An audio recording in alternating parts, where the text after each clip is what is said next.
Looks like we're live now.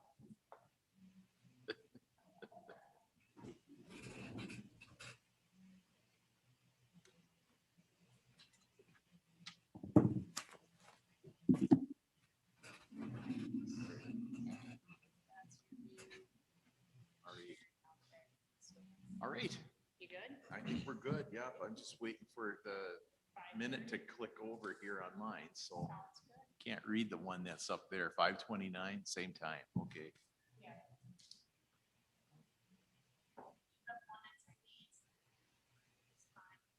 Okay. Sounds good, Jen.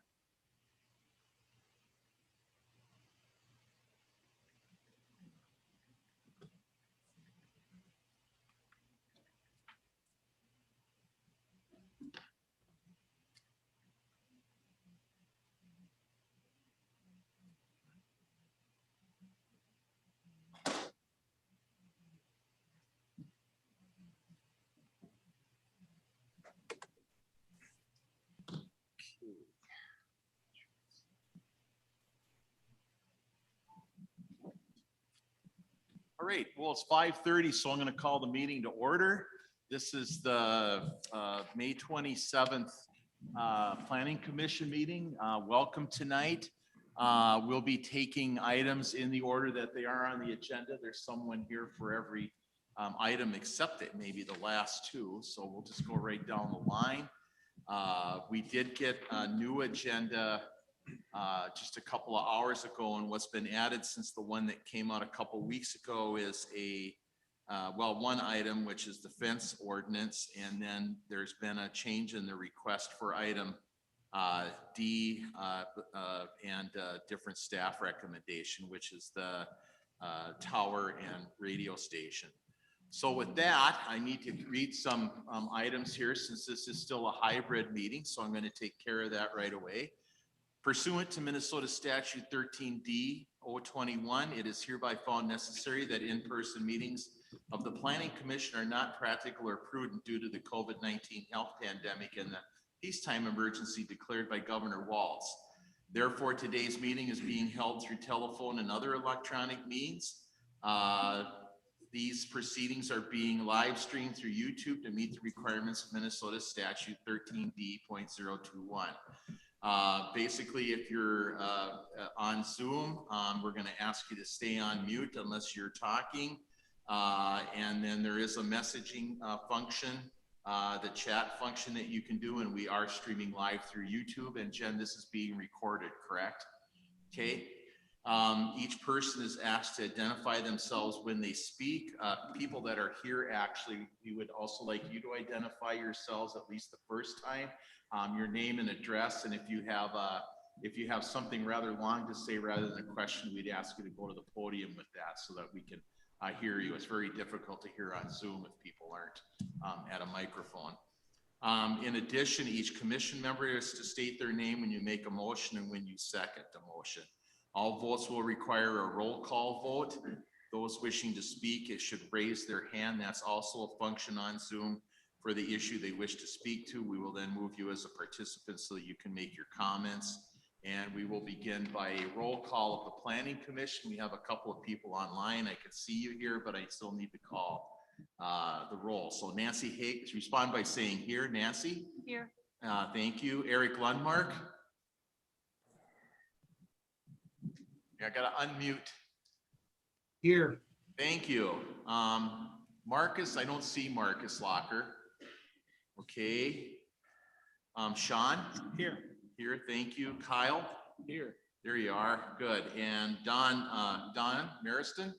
Here. Thank you. And Chris Nord? Here. Thank you. And welcome tonight. My name is Dan Wenner. Forgot Liz Foster. Pardon me? You forgot Liz. Yeah, I did. So Looks it's like she's connecting right She's now. all right. Liz Foster Anderson. Thank you. My bad. Liz, can you tell us that you're here? I can see you're online.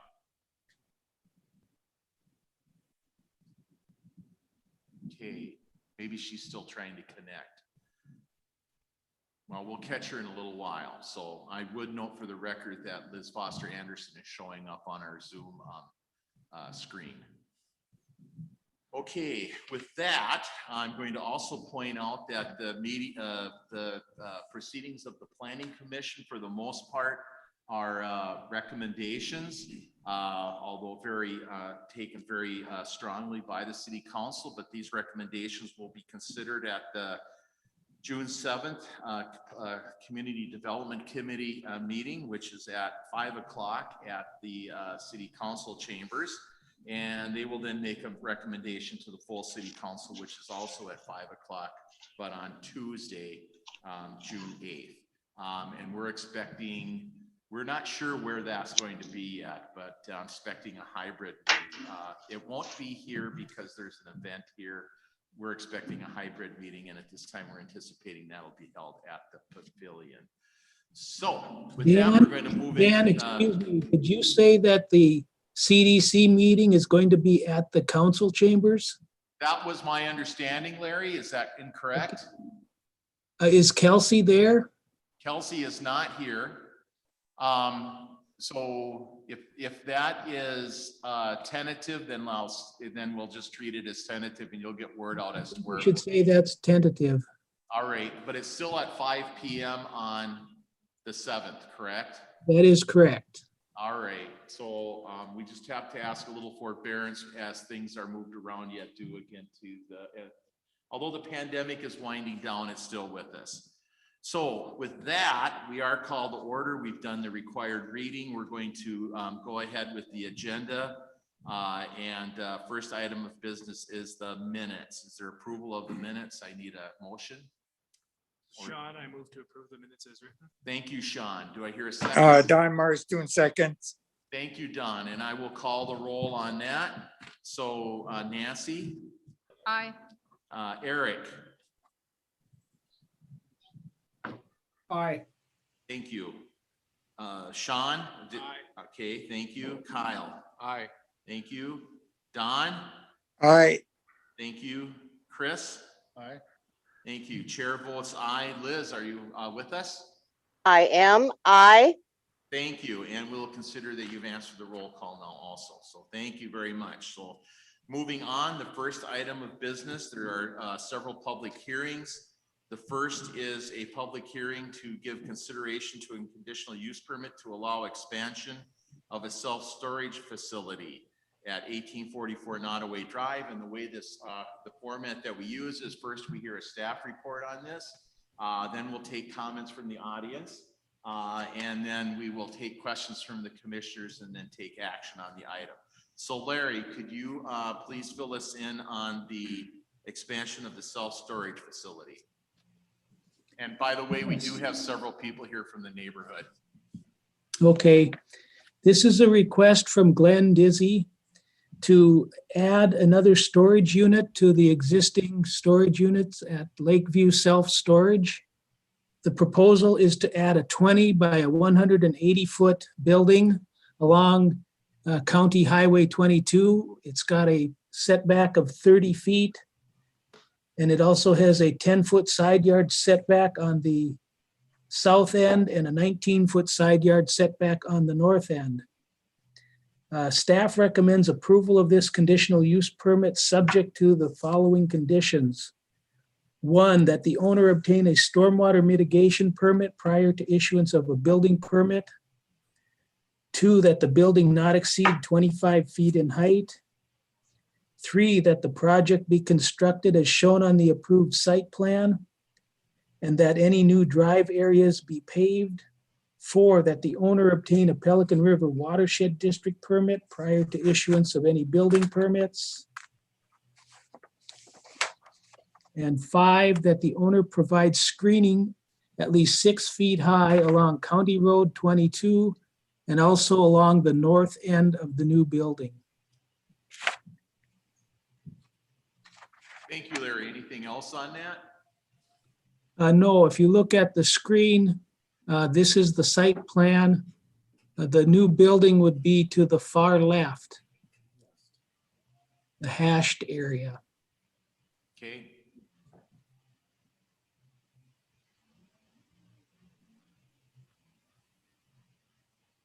And that borders on County 22, is that correct? Yes, that is correct. All right, very good. Questions for Larry or comments from the audience? Yes, please, would you identify yourself, where you live, and Kim Johnson?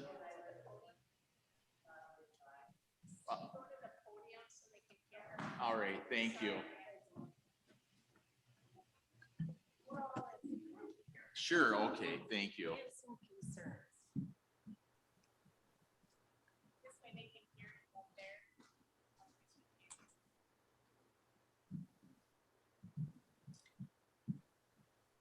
I'm Kim Johnson, and I live at 1838 Nottoway Drive.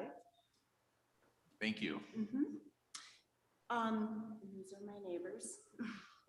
Jenny Bell, and I live at 1780 County Highway 22. And so we do have a concern over this, a couple of them, as a matter of fact. So there is an electrical that is coming in from County Road 22 to, I have a cabin on the back of my property. And when you had mentioned the 25-foot maximum height, I'm concerned how that will be affected. I'm also concerned about the snow removal and the condition of what the whole. Excuse me, Dan, could you have them speak louder or lean closer to the mic? It's very hard to hear. Right, okay, Jen is going to go up and adjust the mic a bit, but Thank you. at this point, what the concern is that there's an electrical line that comes through that property to a building on the speaker's property. And there's a concern with the height of the buildings there. And then the second one, I'm going to let her finish on, but it has to do with snow removal. Go ahead. So we're concerned about the snow removal during the winter, obviously, and where that will be located. And then the volume of traffic that's going to be generated around and through that property. And as far as safety is concerned, we're also concerned about the number of units going in the property. You had mentioned landscaping that's going to be provided. I'd be interested in seeing what the overall design of the buildings will look like and what that property with the landscaping will look like. I'm also concerned about the, it looked like there was some drainage going to be provided on the property. So, you know, we're looking for the general overall description of what this is going to be as far as appearance is concerned. And the volume of traffic that's going to be generated because of it.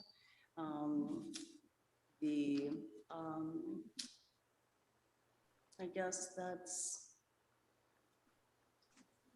some of our main concerns. Okay, thank you. I'm wondering, is Glenn here? I guess Glenn not. is not here tonight. He was not going to be able to attend. I don't know if he sent any other representative or not. Anybody here representing Glenn tonight? No. Okay, Larry, any chance you can answer some of these concerns? Yes, I can respond to that. With regard to the electrical service, if that's a line that's a drop in for serving that property, those are often adjusted during construction projects. So I don't feel that that's an issue. With regard to snow removal, they will handle the snow removal like they have in the past and plow the areas as needed and provide snow storage on site or haul it away if it gets to be too much, just like any business would. And as far as screening, they are proposing 18 evergreen trees along County Highway 22.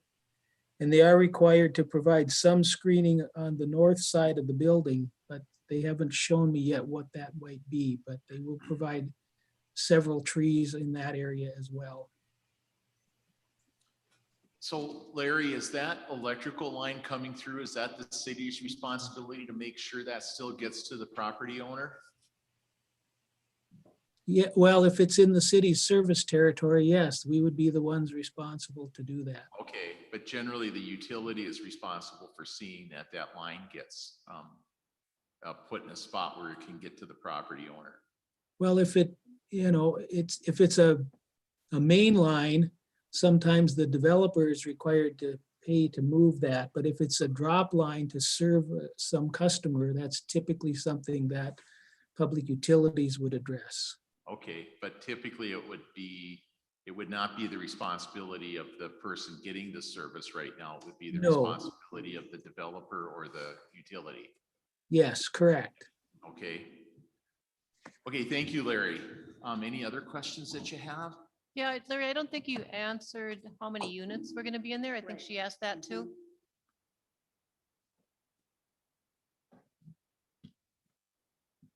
I'm not sure how many units. I'm thinking it's 9, but I'm not sure. But whether it's 9 or 8 or 10, it's still 20 by 180. That's the total size of the building. But we're talking between 8 and 10 units with that size building. Then, I Well, mean, it roughly. depends on what type of unit they're going to have in there. But if they I were see. 20-foot units, that would be 9 units in there. Okay. Will we be provided with additional plans, drawings, landscape plans, as this develops so that we can maybe have? There some would be input? an additional landscape plan that would show several plantings on the north end of the building, but that would be the only difference. So I missed you there, Larry. Are they going to providing an additional landscape plan on this? They will have to provide it to me before we would issue the building permit, but it wouldn't be anything that would come back to the planning commission. Right, but we could sure share that then with the neighbors that are here tonight. We have their address. Yes, Okay, so we can, once we get it, we can mail it out to you or email it. Okay? Okay, because I mean, that was a big concern. I mean, that's one of the reasons that we purchased our properties, and that now that our sight lines are going to be impeded by the addition of this rental building. And I think that, it's one of the reasons that we enjoy living where we do. And now this expansion is something that we really had no idea was going to happen. And so, I Dan, feel we- like, is we it could- going to impede Larry, hold my on, property Larry. value? Okay, yeah. Because I think it has a negative impact. Okay, Larry, go ahead. Dan, we could, as a planning commission, recommend that they put at least 3 evergreen trees on the north end of that building to screen it from the neighbors. At least 3, did you say? Yes, Okay, we could add that as a condition. Okay, And you'd have to take that into consideration because of that electrical line. Mhm. And I know that, the way Jenny is situated, she faces directly out onto it as well. And so, With our primary concern just being that I have a small child and dogs, and so with the traffic, I Mhm. think is probably our biggest concern and kind of the Mhm. added people, I guess, that we never anticipated when we moved in. Mhm. Okay. All right, any other questions? how will we be communicating? Dan, you're going to need to have people lean into the mic more because they are very quiet and hard to hear. And I'm up at 100%. How will we be communicated with, on additional information as this develops? Well, there isn't going to be any other additional information except for a plan that would show the 3 trees on the north end of the building. So once this is passed by the planning commission and the city council, there won't be any additional information. Will we be notified when that is that meetings to take place? Those meetings will take place on June 7th at 5 o'clock and June 8th at 5 o'clock. But there won't be any further notice coming out on that. Okay, All right, thank you. all right, thank you. I'm not sure where the feedback came from. I can't mute my computer. If they want a link to the meetings that are coming up, we should send something in comments at cityofdetroitlakes.com. Did you hear that? If you'd like links to the CDC or the council meeting, Is there somebody speaking? Because I can't hear them. Hold on a minute, Larry. Jen's just sharing information on how to link to the city council meeting with the. Okay, meeting thank you. stuff, so that's okay. All right, go ahead, Jen. if you send a email to comments@cityofdetroitlakes.com, they'll send you all the Zoom links. Okay, thank you. Okay, so we're done taking comments from the public. Any further questions from planning commission members at this time? Yeah, this is Nancy. Larry, I've got a question. In part of your conditions, you have that the new drive area should be paved. I am wondering about that because I believe that the areas around the other buildings that are there are not paved. They're dirt roads, gravel. And why are we adding more impervious surface to that area for the water drainage and everything?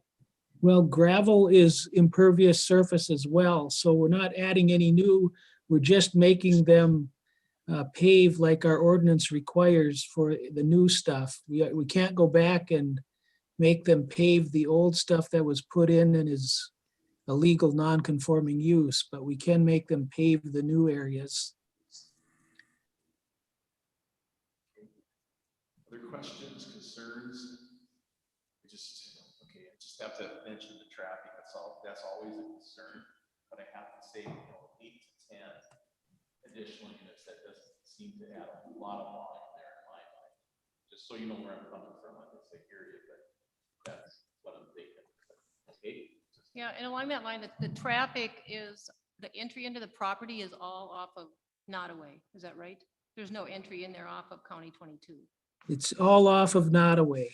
Okay. Okay. And so without having the builder here, can you address what his, why he wanted to add another building there? Well, there's a need for more storage units and he's got space there to provide that and he would like to do that. The additional traffic is not going to be significant and Nottaway Drive is capable of handling the additional traffic. Any storage facility though needs a conditional use permit. He's not asking for anything special here, right? Dan, you're very hard to hear. Can you? Oh, I'm sorry. I thought I was booming. Anyway, I think that microphone right there is so close, it's picking up and getting the feedback. okay. Yeah, I think that one's the one that's picking up the.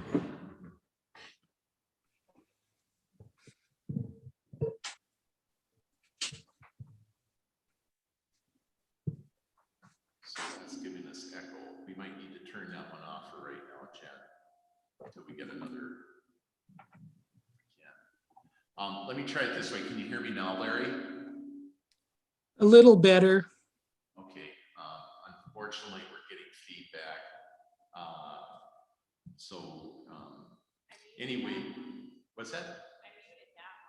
Okay, that should help. What we're considering here is that the conditional use permit is required for any storage facility like this. There's nothing special being requested here. Any storage facility would need a conditional use permit, correct? That is correct. Okay, thank you. Further questions?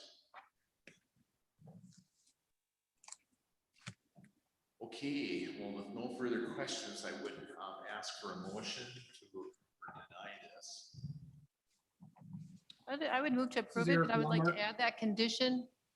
Was someone else talking? Yes, the one for the 3 additional trees. Well, for them to actually provide what we see as the appropriate, a picture of how that's going to be done, and that it is up to the standard of appropriate screening for those residential units on that north side. Very good. So basically, the motion is what's in the packet with the addition of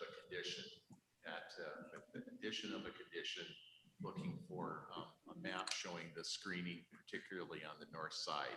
Well, and the fifth condition does say that there has to be screening along the north side, Okay. but to have that clarified, that it is accurate amount and accurate height, that it's actually going to provide screening for those residents. Very good. Got that, Jen? Eric Lumrick, I'll second Good. that. I know what we're talking about. Basically additional trees and a map showing it, right? Mhm. Okay, good. All right. So do I hear a second? Thank you. So with that, we're gonna proceed with the roll call vote. I'll start with Chris. How do you vote? Aye, Chris. And then I'll vote aye. Liz? Aye. Aye. Nancy? Aye. Aye. Eric? Aye. Aye. Sean? Aye. And Kyle? Aye. And Don, almost forgot. Aye. Yep, aye. All right, so the vote is unanimous, so that recommendation will be carried forward to the CDC as we clarified tonight. Okay, thank you very much. Moving on to the next agenda item then. Item B is a conditional use permit to allow a short-term rental of a 3-bedroom at 1503 East Shore Drive. Jerry Ann Williams is requesting this and in fact is here tonight.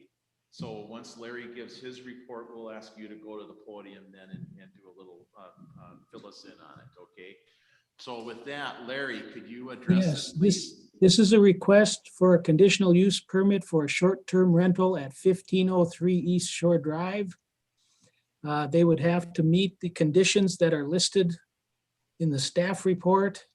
If you'd like, I can read all of those conditions, but if you prefer, I will pass on that. Is there anyone here tonight for this besides Jerry Ann? No, I don't think so. And you know what the conditions are. You've seen them. Okay, yeah, we can pass on that then, Larry. Okay. It was published. So essentially, this is a 3-bedroom home at 1503 East Shore Drive, provided they meet the 13 conditions listed in the report. I would recommend approval of the conditional use permit. Thank you, Larry. And Jerry Ann, would you care to say a few words on this, please? Thank you.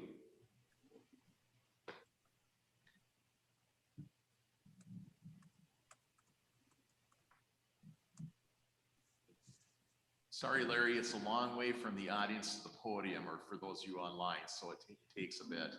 Yes, that's fine. Okay. This is a site plan of the property. And the site plan is up on the screen. Can you hear her, Larry? I can't hear anything. Oh, I think the mic needs to be unmuted, so Jen's working on that. Hello. There we go. Hi.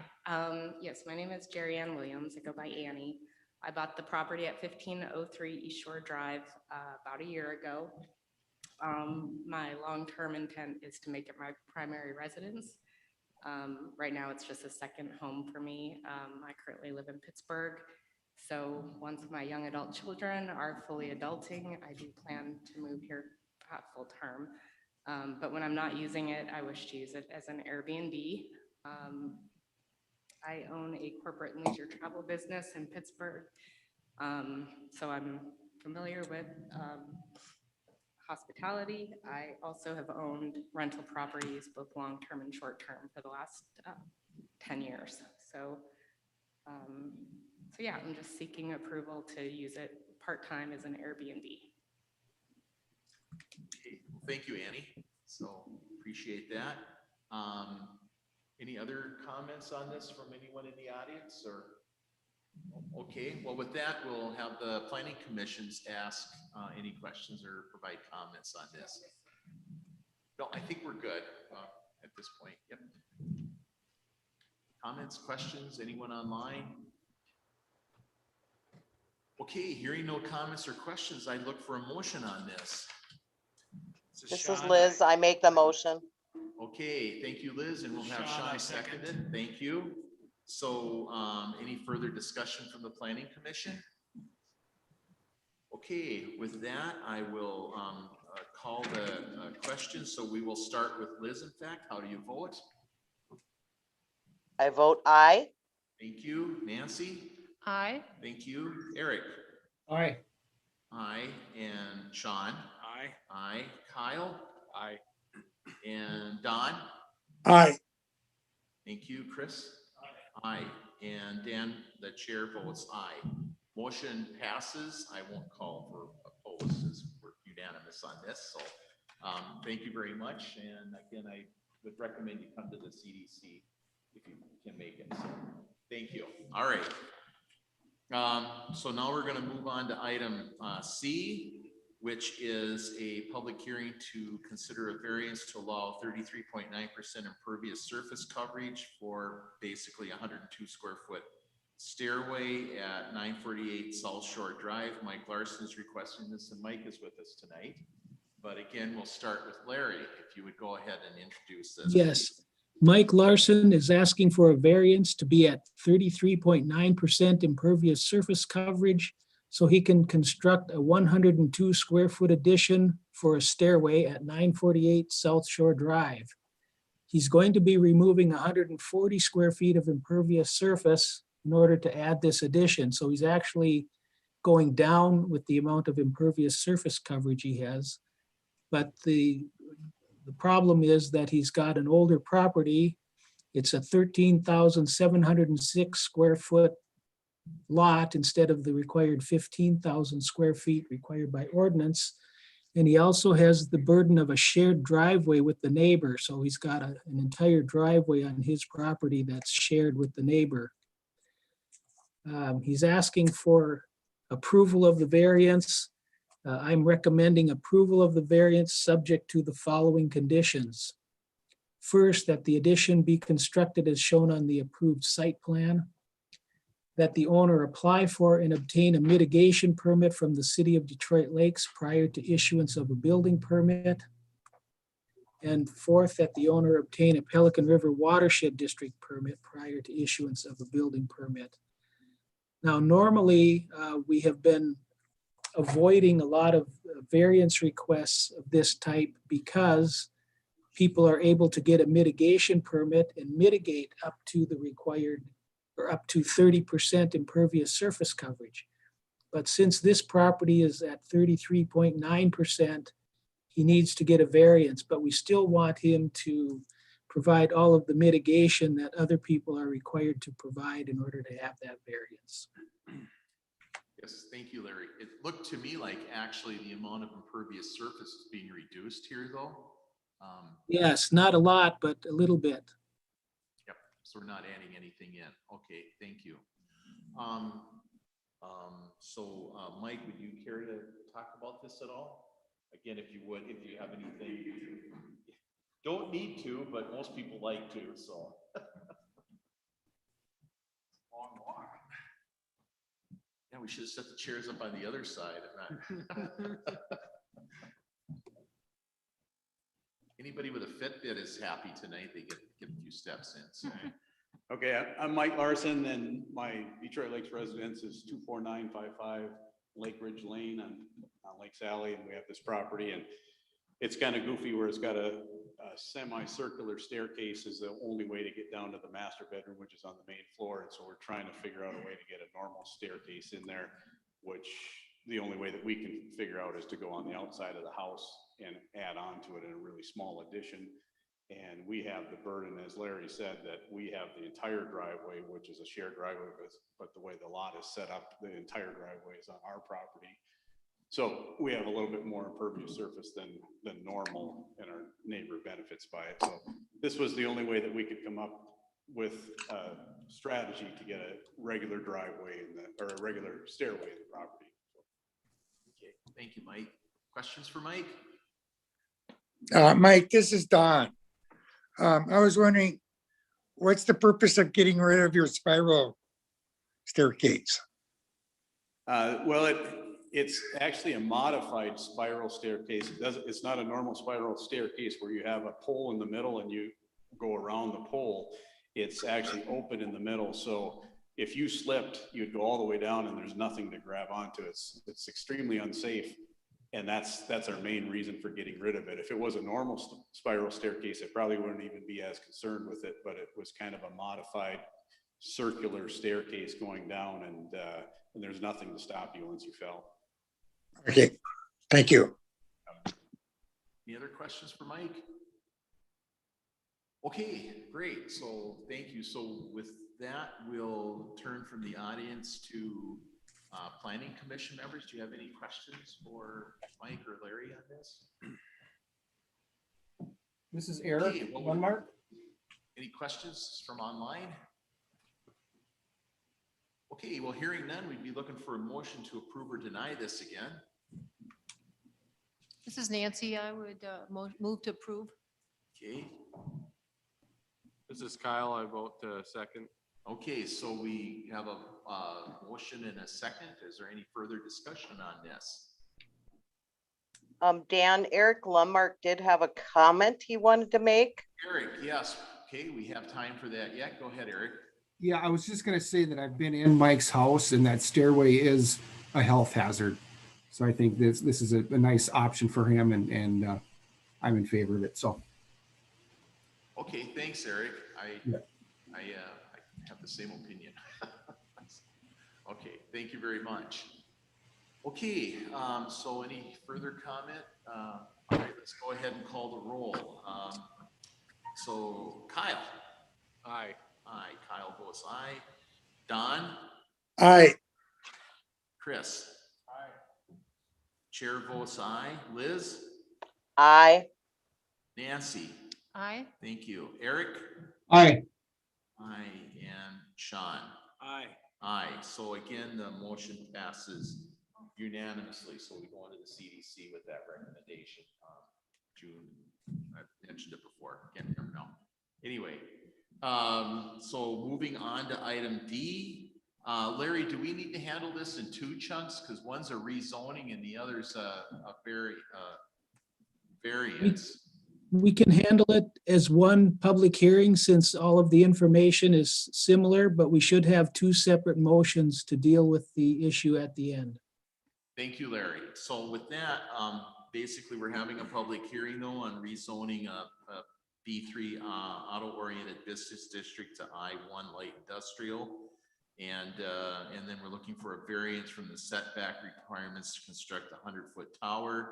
And this is at 804 Randolph Road. The request is from Layton Broadcasting. So again, Larry, would you introduce this, please?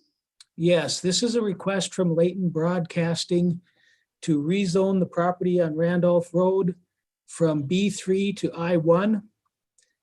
And not so very long ago, we did the same thing in reverse. And that was because somebody was looking at that property for a daycare or daycare facility. That fell through, and Layton Broadcasting has acquired the property, and they would like to put radio stations in there. And so they're requesting that we zone it back to I1, which is perfectly fine. This particular property fits well into either zone depending on how it's being used. So I recommend approval of the rezoning. Also, they have requested a variance from the tower setback requirements, which is 1 foot of setback for each foot of tower height. So they're planning a 100-foot tower so that this tower can communicate with the existing radio tower out on Richwood Road. And their original request was for a tower on the east side of their building, which would have been right up next to the property line and very close to the city's electric substation over there. They have modified their request, and now they're putting it on the west side of the building, so that it can be set back 65 feet from the property line. And that's a much better location. It's much safer. Public Utilities certainly is recommending in favor of this because of the safety issues and concerns they had with a tower of that size so close to the electric substation. So with that change, the staff report has changed, and I'm recommending approval of a 65-foot setback instead of the required 100-foot setback for placement of a 100-foot tower. The findings of fact are listed. First, the variance is in harmony with the purpose and intent of the ordinance, as it will allow the tower in a safe location that does not present a hazard to adjacent property or to the public. Number two, the variance is consistent with the comprehensive plan, as it will allow commercial industrial use in a commercial and industrial district. Three, the proposed use will put the property to use in a reasonable manner, as it will enable the property owner to locate the tower close to the building so the tower can be easily secured from unauthorized access. This location also avoids excessive cable links that eliminate line loss and additional safety hazards. Also, the 65-foot setback with the tower design meet the intent of the ordinance with regard to required setbacks. Detroit Lakes Public Utilities feels that the new location is much safer as it is further from the electric substation.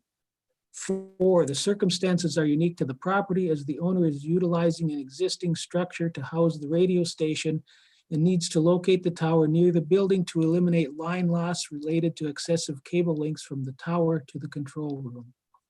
And five, the variance does not alter the essential character of the neighborhood, as the location of the tower is only changed by 35 feet, which will not significantly alter the look of the area. There's a letter from Layton Broadcasting that goes into the details of this location and addresses the safety concerns, along with two maps that show the location. So I'm going to go down to the map that shows the location with the setbacks on it. So there's the building, and there's the yellow area that shows where the tower is located. If you look to the left, you can see the city's electric substation. And so here's that same picture showing the distances. So it's 100 feet back from the property line next to Randolph Road. It's 65 feet back from the side lot line. And how far back would you estimate that it is from the substation? At this point, it's 175 feet. Yep. But that substation is going to be enlarged in the future, so that will come closer, but this is by far a better location. Yep, but we've got room there now, so, okay, very good. Yes, Okay, anything else, Larry? nothing else. There's a few people here on this. Jeff, do you guys want to say anything, or? What the heck, huh? Again, you need to get your steps in today anyway, right? So.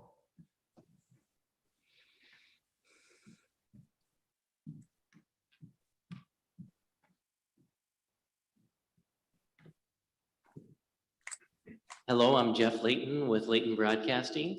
And no, we're just really excited for this project. We've been on, obviously, Richwood Road is kind of a hard place to actually leave. It's the original location of the radio station, but now it's going to allow us to get everybody into one location, have TV3 in a separate location. And we're going to build a state-of-the-art broadcast facility we're very excited about. And in working with Larry and Vernell, originally we kind of had our idea. We didn't realize that that substation was expanding. And so Vernell said, hey, I'm a little concerned about that. So we relooked at our plans, and then he said, absolutely, this, made it much more comfortable. And obviously for us, we just want to create a very solid link for our broadcast. So this tower is going to then link to our larger tower on Richwood Road. So, but anyway, no, just excited about a new project. The pandemic has slowed us down a bit. We purchased the building about a year ago, and now we're just kind of getting comfortable having things stabilized a little bit to move forward with the project. So that's why we would have liked to have been here about a year ago. And so we're just getting here now. But anyway, no, we're excited, and I'd love to answer any questions that people have. And I do have experts here I've got actually my tower climber. and then our on-staff engineers. So if anybody had any technical questions, I kind of have a decent idea, but those guys have all the answers. So just in case somebody did have a question about the tower or anything technical wise, I do have them here available if somebody had a question. Okay, thank you. Does anybody have a question for Jeff at this point or his staff? Are you abandoning the building in Richwood then and just leaving the tower out there? Yeah, so obviously the tower we have to maintain. We don't know what we're gonna do with the building. It has really outlived its purpose. And technically we can house everything we need at the tower base out there. So in theory, we could tear it down. It either requires a lot of TLC right now, or maybe just to be torn down. We just don't know exactly what we're gonna do yet. Okay, but you'll need to keep the property anyway though, because of the tower. Correct. Yep. Okay, thank you. Other questions for Jeff?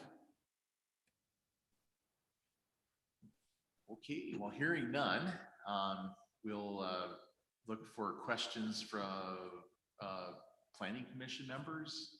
Sean has a question. Yeah, and this is a question for Larry. I just want to confirm that I heard right, that the city staff is comfortable that the expansion of the substation in this location won't be a future issue based on what you foresee.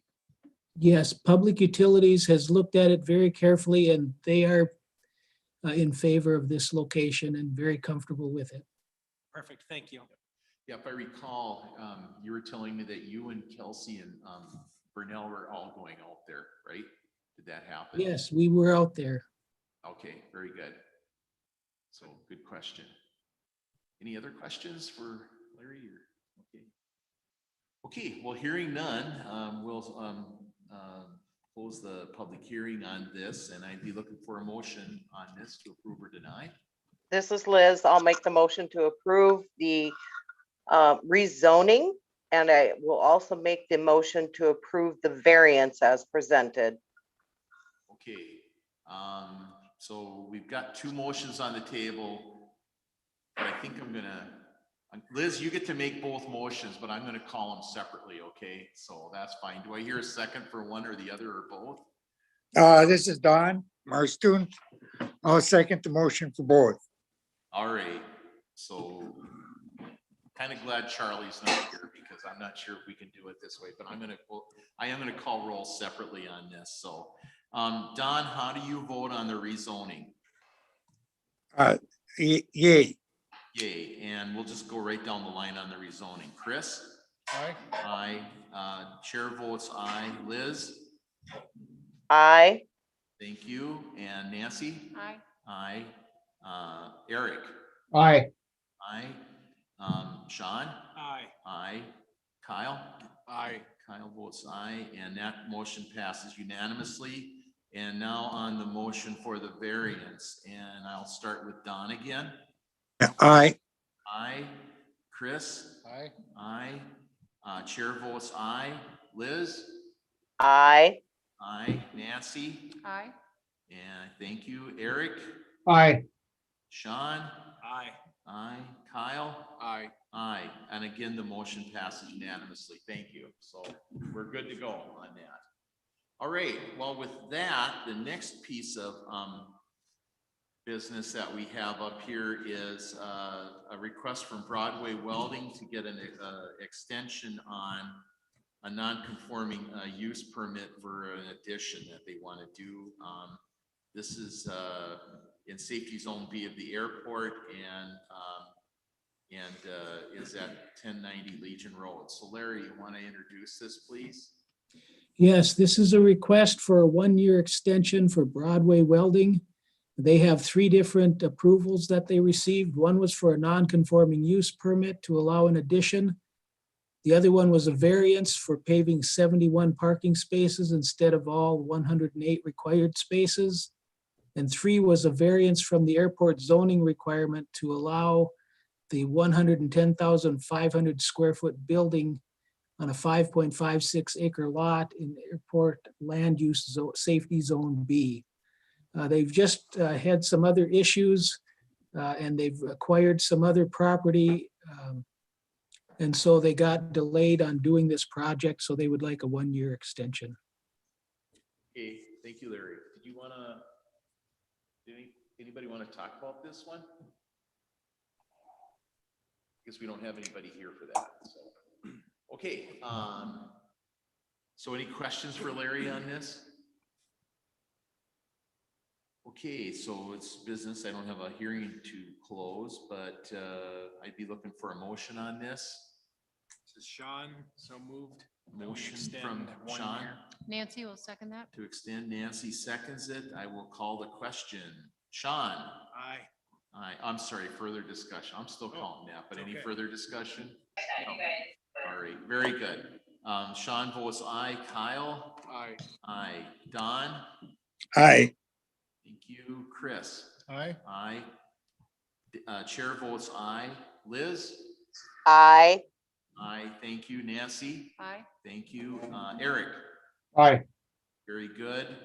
And that passes unanimously as well. So, we will make that recommendation to the CDC. And then we have, also the next item on the agenda is the fence ordinance changes. Larry, I ended up missing the part of the CDC meeting that this was discussed at. We didn't get much detail at city council, so I'm gonna have to ask you to fill everybody in on, Okay. on what the city council is looking for here. But essentially, they wanted some more changes to the fence ordinance we proposed, and they want us to take a look at it. So go ahead, Larry. Yes, the council suggested some changes. They wanted the planning commission to review that and see what their recommendation would be. The first item was to allow all fences in the front yard to be 4 feet high. Right now, the requirement is fences, solid fences, or any other fence other than chain link has to be 3 feet high, but a chain link fence can be 4 feet high.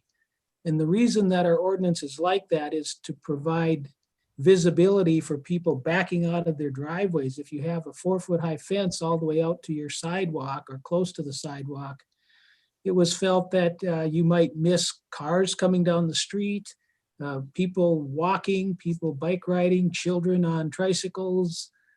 So it was just a way to provide a little bit of visibility but some of the council members just felt that a 4-foot high fence, a 3-foot or a 4-foot high fence didn't make any difference in their minds as far as being able to see people. But I do feel that visibility is the main issue there. On item 2, it was comments related to section 3 subdivision F2. First was an exemption for temporary garden fences. The language that's being suggested there is that temporary garden fences are exempt from provisions of this ordinance, except that barbed wire and electric fences are not allowed. Sean brought up the issue of what is temporary, and that's a good question. I think the intent here was temporary was, the growing season, May through October or April through October, or whatever you want to call it. On the other hand, I suppose some people would put up certain types of garden fences that would stay up for longer than that, just because, I don't know if it's, different kinds of fencing, but we can talk about what temporary means and either insert something in there that addresses that, or we can just leave it as temporary and know that means less than a year. Item B was used materials, and there are several reasons for not allowing used materials. It prevents people from using inappropriate material for a fence, and it prevents people from using materials that are worn out or shoddy. People who argued for it said that some fencing materials are perfectly good and should be reused, and I'm all for that. That makes sense. So a possible solution that I came up with was to state that used materials can't be used unless approved by the building official. And that way we give people the chance to utilize some of those boards that have been used in the past. So if you're in favor of all those changes, I've redrafted the ordinance to reflect that. If you want to leave the fence height the way it is and explain that you are feeling that you want to leave it that way for safety reasons, we can do that. So this is your chance to discuss it again. And we do have somebody, I think, here. Did you want to comment on the fence issue? If you could, Larry, you're done, right? I am done. Okay, we have somebody here that's going to comment on this, so.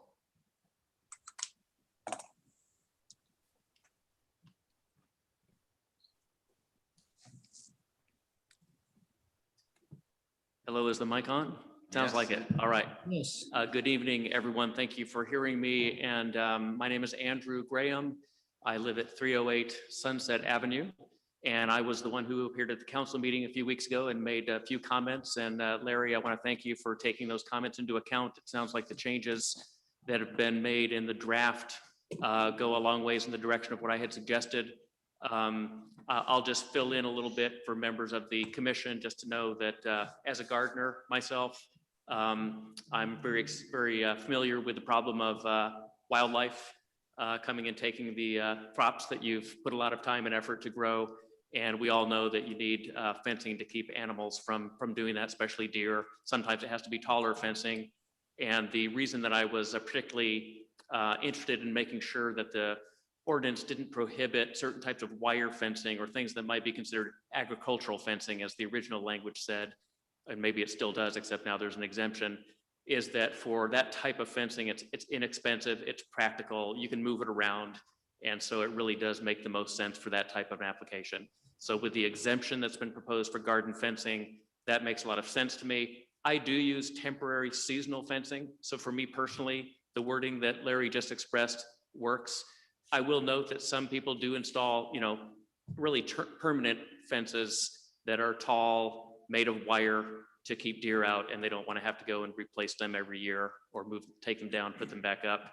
So there may be some citizens who would also like to have the exemption be a little bit, not only be for temporary fencing, but simply for garden fencing.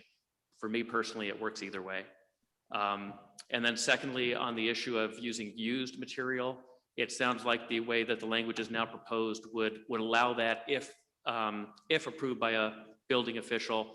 Personally, I think that other provisions in the ordinance already prohibit the use of material that's in a state of disrepair or is in poor condition.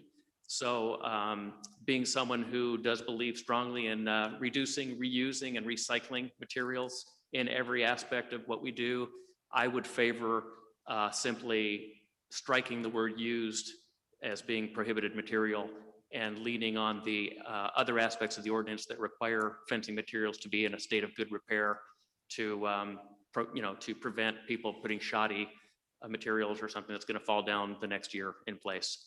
But in any case, both of the changes that have been suggested are moving in the right direction. I appreciate that. Thank you. Thank you. All right, good. The reason, though, that we have the used materials in there is that some people have tried to recycle a little bit too well, and they've tried to use materials that aren't suitable for fencing. So we have both sides of this thing that we're dealing with. And so I understand what Andrew is talking about. And thank you, Andrew, for using your broadcaster voice, because we could hear you very well. So thanks for that. So that's why we hesitate to take it out altogether. Right, I believe I've heard of people in town already using things like milk jugs or pallets and so forth. And it's inappropriate fencing material, but it's really hard to pin it down with more than used. Sean? Did we leave the language in, Larry, that specified the types of materials allowed? Yes. So in that case, would it be reasonable to strike the used terminology and just simply say these materials are allowed, list them, and then say exceptions to be approved by the building official, and accomplish the same essential language? Would that accomplish the same intent? It kind of says that.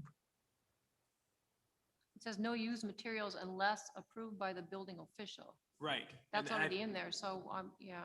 So the comment was if we strike the word used so that we don't explicitly prohibit used, but we've already said it must be made of these materials, is that the same intent, I guess?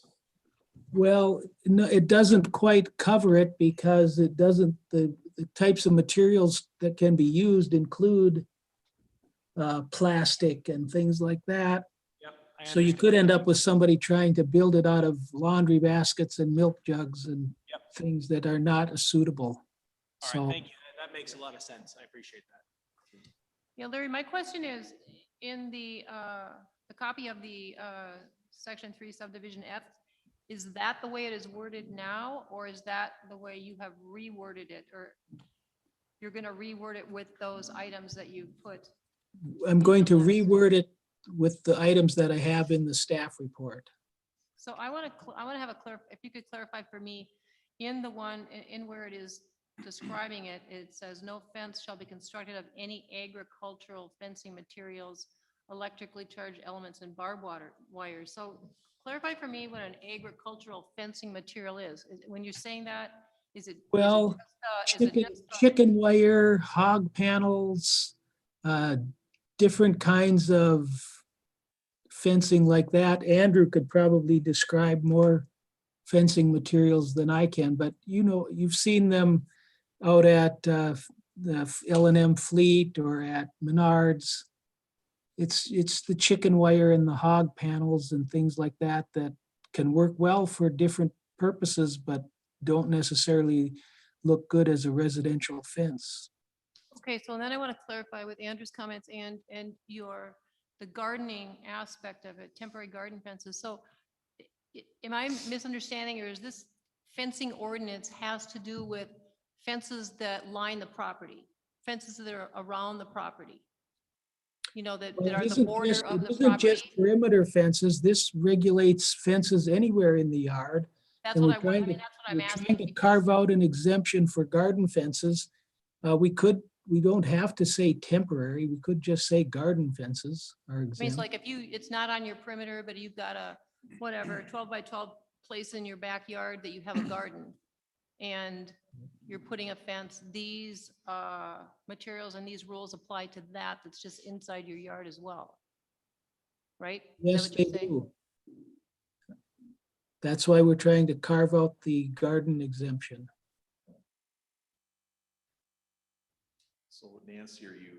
Well, I was thinking when we were talking about fences, that we were mostly talking about all the fence issues that we've addressed have been property line fences, or, for screening or for privacy from your neighbors and different things like that. I was not thinking that this fencing zoning ordinance had to do with individual, areas in your yard. I mean, if you fenced off a play area for your kids, or, in the winter, I got a neighbor who fences off a hockey rink, and I thought the ordinance was just for perimeter boundary stuff. No, it deals with fences anywhere in the yard. Okay. Okay, so, but Larry, you're suggesting that we actually could eliminate the word temporary as far as garden fences and still Sure. accomplish Yep. this. Okay. I think that would be a good idea. I think that's a good idea. Yeah. Yeah, I'm in favor of that. Okay. Because all of the rest of, this is Sean, sorry, all of the rest of the requirements, such as being in good condition, reasonable repair, et cetera, would still apply in that case, correct? Larry, I think that's a question for you. Yeah, can you repeat that? Sorry, in the case of we eliminate the word temporary, still though, all of the rest of things about being in good repair, not in disrepair or danger, et cetera, all of those would still apply to that garden fence on the property. It's just that we're allowing an exemption for the type of material to be used in this case. It really says it's exempt from the provisions of the ordinance, so technically, garden fences get reused year after year, so they get a little bent and they aren't necessarily pristine. And I guess my concern with removal of the word temporary is if we're exempting it from all of the disrepair functionality, right? So now you put a permanent garden fence in, and 10 years later, this thing is dilapidated and falling over with Okay. pikes sticking out. You know, what enforcement capability does the city have from a safety perspective? I'm gonna ask a question. I'm not sure. Yeah. But we have a nuisance ordinance also, Larry. Do you think that would apply to a garden fence that fell into that kind of disrepair? Yes, it certainly would. It would. Okay, so So we could deal with that as a nuisance. Well, you could also have, I mean, you could say garden fences are exempt, you know, except for the barbed wire and the electrical. I don't think we want those. Right. But you could extend that comment, but that garden fences also need to follow the rules as far as in good condition. The You know, maintenance, that's part yeah. of the ordinance, being Yeah. maintained, the maintenance part of it. Yep. It sounds like either solution would accomplish the net Sure. result is. Or you could say even something like from the materials provision of this ordinance and just limit it to that, I suppose. Sure. Something to think about, Larry. Yeah, that would work. Because I think you're right, Sean. I think the maintenance of it is a key, is a Yep. big thing too. So if we add the word materials portion provision, I think, okay. Okay, Larry? And I had one Okay. more question. Yeah, go ahead, Liz. So why Nancy. did they want to raise it to 4 feet again? Can you explain that again? Larry, did you hear Nancy? They on that? wanted, So yeah, did they I understand, wanted, did I understand right that everywhere that it was 3 feet is going to be changed to 4 feet? they're saying that instead of requiring fences to be 3 feet in the front yard, they would allow all fences to be 4 feet, just like chain link. So I think they were looking at it from the perspective of just being more consistent, not having two different sizes in the front yard. They also mentioned that there's a lot of fence materials out there that are 42 inches high for decorative front yard fences. So that would be 3.5 feet. And they just felt that if somebody wanted to put up a picket fence or some other kind of decorative fence, that 3 feet seems a little short. That was their thought. I would say, Larry, that 3 feet is the perfect height for somebody of my height to actually make sure I trip over it and go ahead first. Be careful, that's all I can say. And then as far as the safety issue, which I think is a big concern, you know, in the locations of where it is along a driveway, the fence had to end 30 feet. We've done a few of them where it ends 30 feet. So there's no fence there. So you've got that visibility when you're backing out of your driveway. Yep. And I think that's still in here, isn't it? Larry, it still has to be set back from the road. Okay, so Nancy's question had to do with how far the fence needs to be back from the road. It can't be right on the road. It would still be back. How far did you say? Was it Well, 30 that feet? depends. 30 feet back from the, No, if you allow them in the front yard, the only restrictions are if you're on a corner lot. Oh, And then you have that site triangle restriction. so the fence could go right up to the lot line, correct? At Yes, 4 feet? correct.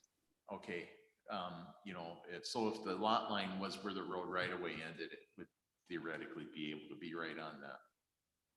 That would be unusual, but I suppose there's somewhere in Detroit Lakes where that's the case. So any further discussion or?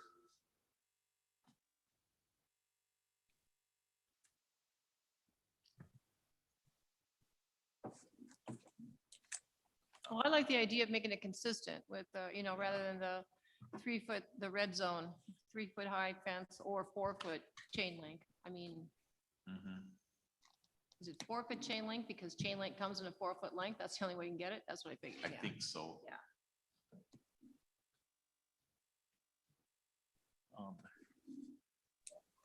Any further Hi, discussion? Dan, this is Liz. Yes, Liz.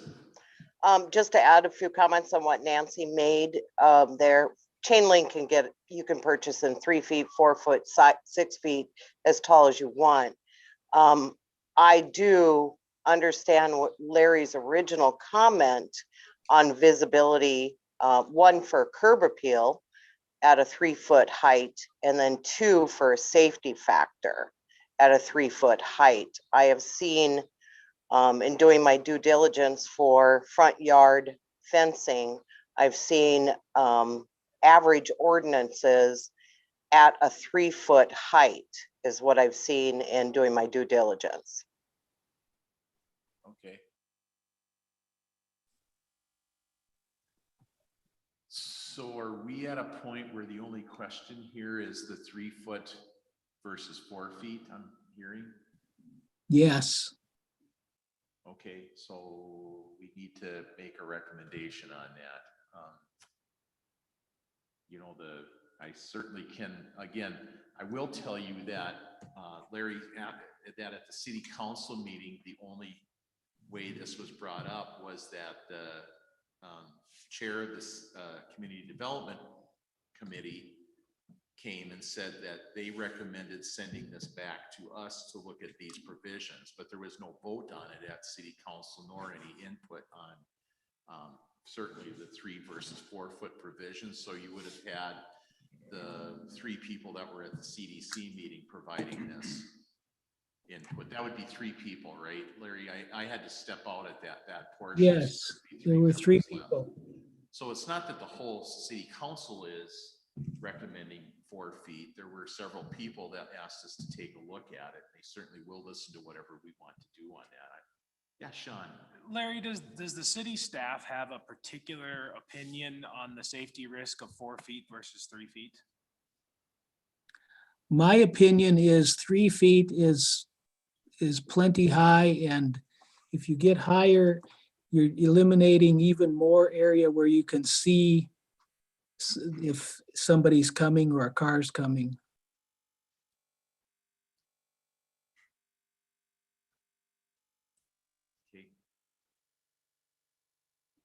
So my recommendation would be to stick with the 3 foot height, except for the chain link fences. As a safety issue. And I guess the other thing is fences can be put up right to the sidewalk. So we're not just looking at cars here, we're looking at pedestrian, kids on trikes, people rollerblading. So it's part of your consideration. So what's your pleasure? We already know we're going to change the garden fence provision to basically say the materials provision is exempt. And not use the word temporary. And take out the word temporary, yep. So we'll say something to the effect of garden fences are exempt from the materials provision of the ordinance except for barbed wire and electric fences? Something to that effect? Yep. But still have to maintain the maintenance rules of the zoning apply. Yeah. Yep, that's what we're looking at. And then the used material would stay the same as what you see it here. I feel like the used material it's covered. I think we added unless approved by the building official. I think that's what was added. Yeah. Yep. Yeah. Right. So that's what we're saying. So I think what we have here, the short, I should say up here is what we've agreed on. So right. Again, so we're all in agreement on that. And I don't know, does this need a motion, Larry? We would need a motion to recommend approval of the ordinance, subject to whatever changes you want to make based on what you're talking about. Okay, so then we just have to decide what we want to do. We need a motion and it needs to say something about the 3 feet one way or the other, whatever way you guys want to go on it. So yes. I can take a shot at it. Take a shot. Okay. I move that we alter the ordinance, the fence ordinance, to keep the fence height restriction in the front yard to 3 feet, allow a garden fence exemption from the materials provision of the ordinance, except for barbed wire and electric fences, but still require the maintenance requirements, and to reword the used material sections to include unless approved by the building official, as written in the staff recommendations or staff report. Okay, and that was Sean that made that motion. So And this is Liz, I'll second. And Liz seconds it. So any further discussion? Okay, I will call the vote. Sean? Aye. Aye. Thank you. Kyle? Aye. Kyle votes aye. Thank you. Don? Aye. Don votes aye. Thank you. Chris? Aye. Aye. Chris votes aye. Thank you. Chair votes aye. Liz? Aye. Liz votes aye. Thank you. Nancy? Aye. Aye. Thank you. Eric? Aye. Aye for Eric. Thank you. And that carries unanimously. So I will carry that to the CDC.